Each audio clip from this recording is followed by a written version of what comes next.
G'day, it's Rob here again. Well, things never stand still in the old Xynudu workshop. And I've moved on from the 7x12 modifications. Now I'm looking at making up another steam engine. And this is a diagram that I'm going to work on. And I'm using my sort of scrap brass collection to try and make up something. And I'm going to try and make up one of these. It's a pretty simple setup really, and I've got enough brass to do the job.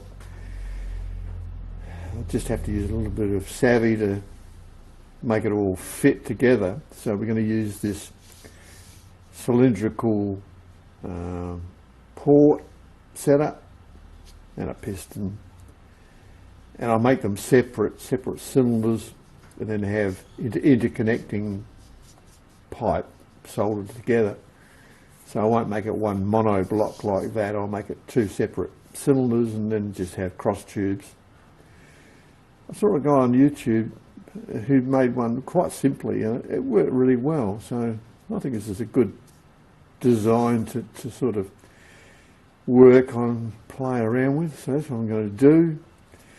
The handle that I machined up, I tried fitting it on the lead screw on the 7x12, but the problem you've got is that the little adjuster tab on the end of the lead screw doesn't take a lot to make it move. So if you turn the lead screw even in neutral, well of course in neutral,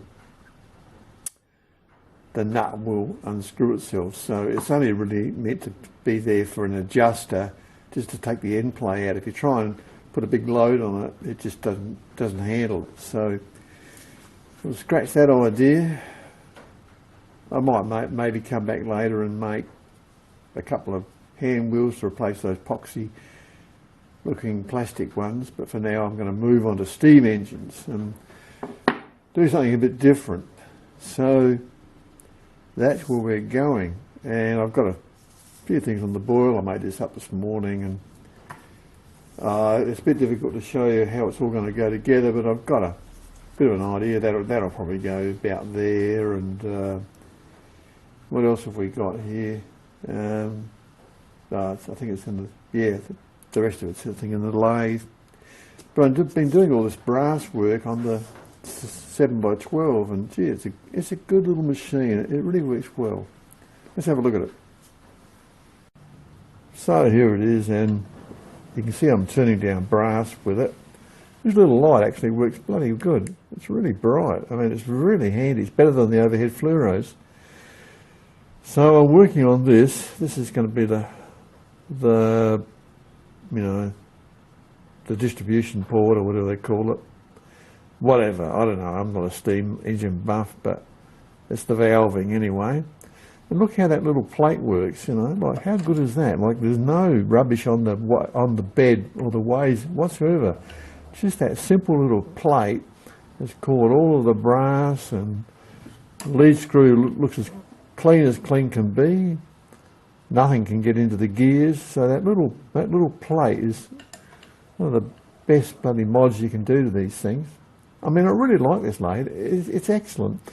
I've got it in the lead screw in neutral, and I'm just using the hand feed, and I've been locking the carriage with the half nuts, and it works fine. I mean, people said, "Oh, it's not really locked, Rob." Well, it's locked good enough to do facing and cutting, and it works bloody brilliantly. Like the carriage is not moving. Like, it's all pretty solid. So they're really carrying on a bit, I think. So anyway, I'm playing around with this, and yeah, I really do like this. I mean, I'd like to keep this, but I mean, I probably won't, because the shear line is the next step down, and it just does things just as well as this, and you can pick it up and carry it, whereas this is too heavy to really move around. It's a bloody good little lathe. I really do like it, and maybe the brother-in-law might be interested in this. I'm not sure, but yeah, it's an awesome little thing, really. And that light works great. It's really good. Really good little light there. Not bad for batteries.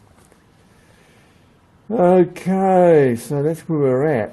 Now, I'd like to do some more Banggood reviews on this. Maybe put a collet chuck on it. That would give me one for sure. And I think the collet chuck on this would be awesome. I mean, this thing is so damn accurate. 0.01 run out I got on the chuck. I mean, that's fantastic. But a review of, say, a 4-jaw chuck and definitely collets, it would be fantastic. If you had one of these things with collets on it, I reckon this would be the absolute bee's knees. It would be really bloody good, because it is a hell of a lathe, really. I mean, for the money, it's an awesome thing. Really good. I mean, yeah, really good. The shear line is smaller, more mobile, so I'll keep the shear line regardless, so this will probably go, but it'd be a real wrench to get rid of it, because, yeah, it's really top stuff. But for now, well, it's a matter of what's going on in the Xynudu workshop, and there's a bit of a problem with the Xynudu workshop, a bit of a problem with Rob, really, in that I've got some medical issues. I have to have cataract surgery on both my eyes, so that means that I'm probably going to be off the bloody planet for a little while, so YouTube videos could be a bit on the thin side, and I've already told Banggood I probably won't be able to do any reviews for probably a while, and they're good about that. They said, yeah, no problem, you know, health and family are best, first thing, and you do what's best, and you've got to give it to them. They're really good to deal with. I really do like dealing with Banggood. They're top stuff. So, yeah, I'm going to have to get through this bloody eyesight issue. It's been coming for a while, and, yep, getting old's no bloody good, I tell you. Okay, so not a lot to say except that I'll work on this little steam engine for now, and in my spare time, and over the next, say, 5 or 6 weeks, yeah, I'm going to have an operation. It should be okay, but it's just going to ground me a bit, and I won't be able to do what I want to do, and got to play safe, so got to do the right thing. Well, I always thought I was bulletproof, indestructible, riding motorbikes all my life and thrashing around through the hills, and it's a bit like Barry Sheed, you know. That guy I thought was bulletproof, indestructible, and Barry died at like 50. It really makes you think, you know, like we're not as tough and bulletproof as we think we are, and as you get older, a lot of this stuff catches up with you. But at least I've done the right thing. No smoking, but plenty of booze. But, so that must be good for you. All right, anyway, well, that's it for now. I can't give you much more info, but I do know that, yeah, I'm probably going to be grounded for a little while, and you're just going to have to hang in there and wait for me to reappear. I'll do what I can in the meantime, but I can't promise anything. Reviews are going to be really on the thin side, probably 0, and it'll probably take, I'd say 2 or 3, probably a couple of months to get over this at least, maybe 3 months. So anyway, it's not the end of the world. I'll be back better than ever, and yeah, 2020 vision, that'll be the first time of my life, so that will be awesome. Okay, all my fans and friends, thanks for hanging in there, and I'll see you next time. Cheers.